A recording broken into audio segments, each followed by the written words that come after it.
Bismillahirrahmanirrahim.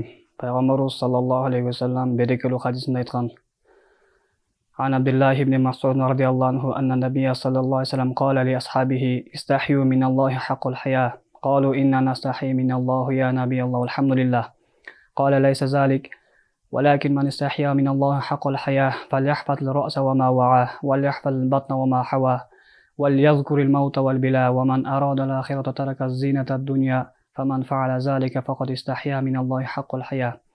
Пайғамбарыбыз айтты сахабаларына: силер Аллах Тағаладан чыныгы уял менен уялгыла. Сахабалар айтты: биз Аллах Тағаладан уялабыз элчи. Алхамдулилла дешти. Пайғамбарыбыз айтты: андай уялуу эмес. Ким Аллахтан уялса, анда ал башын сактасын жана башынын ичиндеги баардык нерсесин сактасын. Курсагыны жана курсагынын ичиндеги баардык нерсесин сактасын. Өлүмдү, чирип кеткенин эстесин.